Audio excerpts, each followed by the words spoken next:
সুপ্রিয় দর্শক, আসসালামু আলাইকুম। ঐতিহ্য টিভি বাংলার পক্ষ থেকে আপনাদেরকে জানাচ্ছি আন্তরিক মোবারকবাদ ও শুভেচ্ছা। আজকে আমরা এসেছি ঈশা খাঁর আমলের রাজধানীর একটি ঐতিহ্য হাজীগঞ্জ দুর্গ। আপনাদেরকে আজকে আমি হাজীগঞ্জ দুর্গ সম্পর্কে কিছু বলবো এবং তার অতীত ঐতিহ্যের ধারাবাহিকতায় দাঁড়িয়ে আছে আমাদের এই হাজীগঞ্জ দুর্গ। আপনারা দেখতে পাচ্ছেন ঈশা খাঁর আমলে এই হাজীগঞ্জ দুর্গটি স্থাপন করা হয়েছিল নৌযুদ্ধের কারণে। এই হাজীগঞ্জ দুর্গে অবস্থান নিতেন ঈশা খাঁ। এখানে অবস্থান নিয়ে এখানে নৌযুদ্ধ করতেন।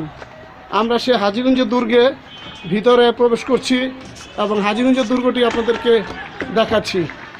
নারায়ণগঞ্জ জেলার একটি ঐতিহ্যবাহী একটি দুর্গ হাজীগঞ্জ দুর্গ।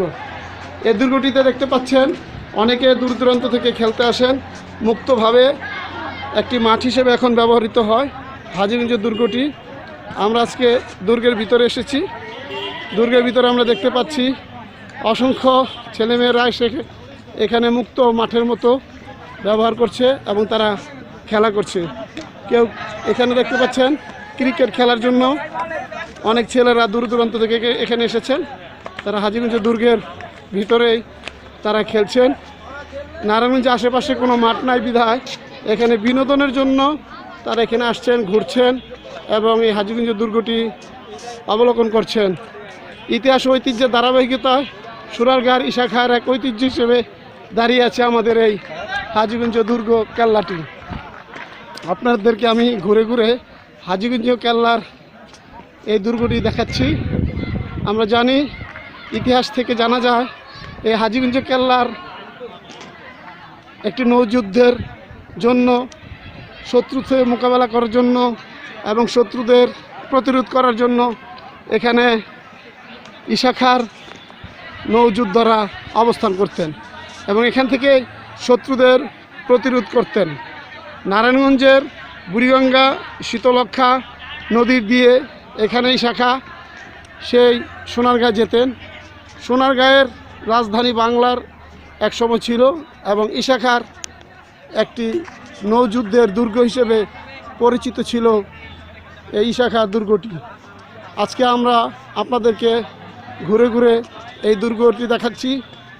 হাজীগঞ্জ কেল্লা তথা দুর্গটি মুক্ত মাঠের মতো। আজ শুক্রবার, এই শুক্রবার ছুটির দিন।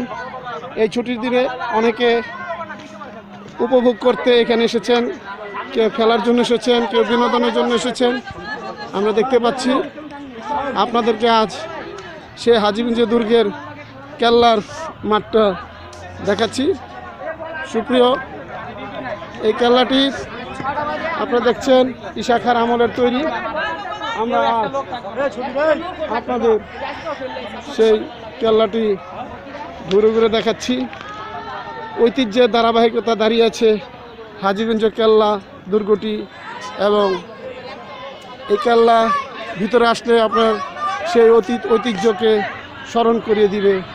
আমরা আশা করছি আপনারা এই দুর্গটি দেখবেন এবং হাজীগঞ্জের কেল্লার এই দুর্গটির ঐতিহ্য সম্পর্কে আপনাদেরকে আমরা কিছুটা জানানোর চেষ্টা করছি। আমি হাজীগঞ্জ কেল্লাটি ঘুরে ঘুরে দেখালাম। যদি আপনাদের কাছে হাজীগঞ্জ কেল্লা দুর্গ অনুষ্ঠানটি ভালো লাগে তাহলে আপনারা বেশি বেশি করে সাবস্ক্রাইব দেবেন, বেশি করে লাইক দিবেন এবং মন্তব্য করবেন। আমি ঐতিহ্য টিভি বাংলার পক্ষ থেকে বিদায় নিচ্ছি, শামীম চৌধুরী। আবার দেখা হবে নতুন কোনো অনুষ্ঠানে। আজকে এই পর্যন্তই শেষ করছি ঐতিহ্যে হাজীগঞ্জ দুর্গের অনুষ্ঠান থেকে। আল্লাহ হাফেজ।